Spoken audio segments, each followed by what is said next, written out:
today of Iran talking about trying to formalize with Oman a tolling system for the Strait of Hormuz. How does the U.S. view that? Well, we've always said a tolling system in the Straits would be unacceptable, but we don't just say that. The world has said that. We have a resolution right now in the United Nations. We're trying to take it to the Security Council. It's sponsored by Bahrain. It has over 100-something. The highest number of co-sponsors in the history of the Security Council have signed on to our resolution. We were in China last week. We mentioned this about the tolling. They're against it. No one in the world is in favor of a tolling system. It can't happen. It would be unacceptable. It would make a diplomatic deal unfeasible if they were to continue to pursue that. So it's a threat to the world if they were to try to do that. And it's completely illegal, by the way. The future of Cuba belongs to the people of Cuba in terms of how they're governed, what the system looks like, and so forth. But the national security threat, that's 100% something we're going to focus on because that's about America. Today, I want to share with you the truth about the reason for your suffering. And I want to tell you what we in the United States offer to help you not only alleviate the current crisis, but also build a better future. The reason you are forced to survive 22 hours a day without electricity is not due to an oil blockade by the United States. President Trump is offering a new relationship between the United States and Cuba, but it has to be directly with you, the Cuban people, not with Geisa.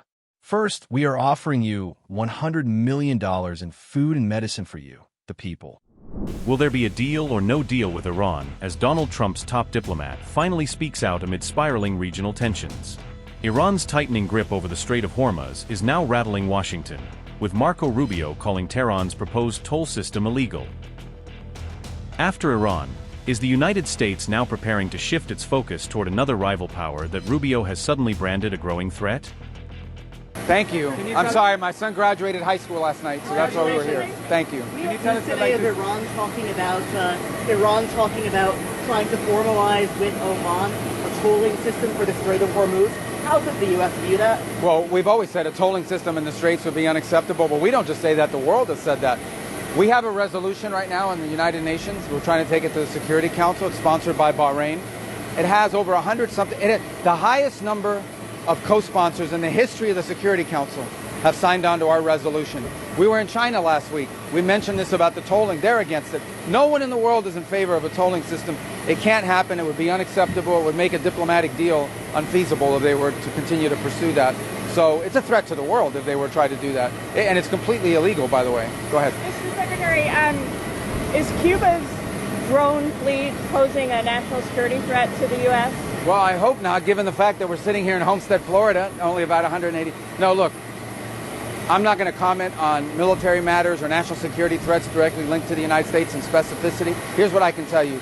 Cuba not only has weapons that they've acquired from Russia and China over the years, but they also host Russia and Chinese intelligence presence in their country, not far from where we're standing right now. So Cuba has always posed a national security threat to the United States. They, by the way, have been one of the leading sponsors of terrorism in the entire region. You look at the groups that work out of Colombia that have destabilized that country over the years, with full support from this regime over there. So Cuba's consistently posed a threat to the national security of the United States. And the other thing that poses a threat to the national security of the United States is to have a failed state 90 miles from our shores run by friends of our adversaries. Mr. Secretary, is the U.S. administration offended that the regime has not taken you up on the offer of $100 million in humanitarian aid yet? Are we offended that the Cubans have not accepted our $100 million? Well, they say they've accepted it. We'll see if that means it. Because here's the thing. We're not going to do humanitarian aid that falls into the hands of their military company that they have, and then they take that stuff and they sell it at the dollar stores and put the money in their pocket. That's not going to work that way. So I was in Rome a couple weeks ago and met with the Catholic Church again. They're prepared to step forward. A bunch of other NGOs. I have a letter in my pocket right now from a humanitarian organization that's already operating inside of Cuba that's prepared to do the distribution. We were able to do about $6 million after the, well, $6 million we dedicated to it. 3 of the 6 million were distributed inside of Cuba after the hurricane through the Catholic Church. Obviously, there's another 3 million that's being held up, by the way, by the Cubans through their permitting process. We might have just gotten a few days ago permission to do the other 3 million. But we're prepared to do more, but it has to be distributed by groups that are not linked to the regime or to that military company, Geisa, because they'll just steal it and it'll never get to the people. One more question, if I may, Mr. Secretary, on Ebola. You told us 2 days ago when you stopped by the bullpen that the WHO was a little late, were your words, I think, in identifying this strain. The WHO chief has now responded. He said it might be because you don't understand the global health policy system. Yeah. Do you have a response to that? Well, the World Health Organization has unfortunately not done well around the world. I think they failed miserably during COVID. They covered for China, and that's how we're getting out of it. That said, we're going to work with anybody who wants to fix that problem. Our number one objective on Ebola, before anything else, and we think it's terrible what's happening there to the people. We've been very involved with DRC on the peace deal with Rwanda and so forth. But our number one thing has to be, we can't have it affect the United States. We can't have Ebola cases coming here. So you saw we're now not allowing people to come in. In fact, I think we had a flight last night headed to Detroit that was diverted because we have to protect the American people. So objective number one is to make sure that Ebola never reaches the United States. Objective number two is do what we can to help the people of DRC and neighboring countries so it doesn't spread. And I think we're up to 600 confirmed cases. There are probably more. We'll learn more about it. We're providing, I think we've offered to fund the first 50 clinics that pop up and are ready to step forward. So I wish we would have gotten started on this 2 weeks ago, that the alert had gone out sooner. I also recognize that the outbreak began in a war-torn country in a very rural area that perhaps doesn't have some of the support networks that some of the other places have. But again, I want to repeat to everybody, we care about Ebola. We don't want anyone dying or being affected by Ebola. But our number one priority will always be making sure it doesn't come to the United States. That's our number one obligation. On NATO, Mr. Secretary. On what? On NATO. NATO. There are some reports that the US is going to say this week that it will reduce its contribution to the NATO force model to shrink the number of forces available in a crisis. Well, that wouldn't, first of all, any changes to our posture in NATO would not be for me to announce. That's something that the President, the Department of War would do. This is a foreign ministers meeting. We'll talk about some of those issues. I don't think anyone is shocked to know that the United States and the President in particular is very disappointed at NATO right now and what it has meant. Understand that I've been a strong supporter of NATO my entire career. I've defended it. I believe it's important. I believed it's important.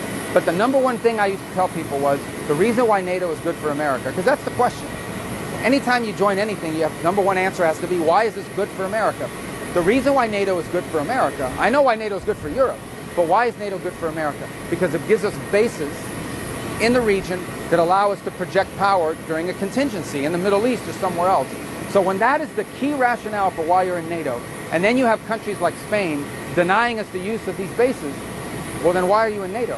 That's a very fair question. Now, in fairness, other countries in NATO have been very helpful.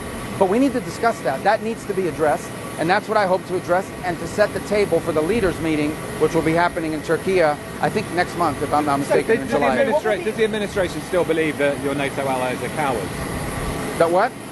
Does the administration still believe that your NATO allies are cowards? Well, the President's been very disappointed. Understand that there are many countries in NATO that agree with us that Iran can't have a nuclear weapon, that Iran is a threat to the world. So the President said, fine, I'm going to do something about it. He's not asking them to commit troops. He's not asking them to send their fighter jets in, but they refuse to do anything. So I think the President looks at that and says, hold on a second. If all these countries around the world agree with us that Iran can't have a nuclear weapon, that this regime is a threat to world peace and security, that already have missiles that can reach Europe. They don't have missiles that can reach America yet, but they have missiles that can reach Europe. We're actually step forward and do something about it, and everyone goes into hiding. Yeah, I think we're very upset about that. The President has made that very clear. What can the U.S. do for India? India has been deeply affected by the energy supply, the shutting of the Strait of Hormuz. Can the U.S. provide more energy itself, or what else can the U.S. do with that relationship? Well, we want to sell them as much energy as they'll buy. And obviously, you've seen, I think we're at historic levels of U.S. production and U.S. export. We want to be able to do more. We were already in talks with them to do more. We want it to be a bigger part of their portfolio. We also think there's opportunities with Venezuelan oil. In fact, it's my understanding that the interim president of Venezuela will be traveling to India next week as well. So there's opportunities. There's a lot to work on with India. They're a great ally, a great partner. We do a lot of good work with them. And so it is an important trip. I'm glad we're able to do it because I think there'll be a lot for us to talk about. And we'll also meet with the Quad there, which is important. Something I think my first meeting as Secretary of State was with the Quad. So I believe, like, I got sworn in, I did the thing in the lobby, and then I went right upstairs, and that was my first meeting. And I'm glad we were able to do it now in India, and we're going to do one later in the year as well. Can I come back to Iran finally? Just the latest on the negotiations. The Iranian state media is suggesting that the U.S. proposal has closed some of the gaps or is potentially closing gaps. Yeah, well, I don't want to get ahead of it. I think we've made some progress, but obviously we're dealing with a system that itself is a little fractured. So the Iranian system, and so, but that said, there'll be a couple visits. I understand, I believe the Pakistanis will be traveling to Tehran today, so hopefully that'll advance this further. The president's preference is to do a good deal. That's his preference. It's always been his preference. If we can get a good deal done, that would be great. I'm not here to tell you that it's going to happen for sure, but I'm here to tell you that we're going to do everything we can to see if we can get one. But if we can't get a good deal, the president's been clear. He has other options. I'm not going to elaborate on what those are, but everybody knows what those are. But his preference is always a deal. His preference is always an agreement. His preference is always diplomacy.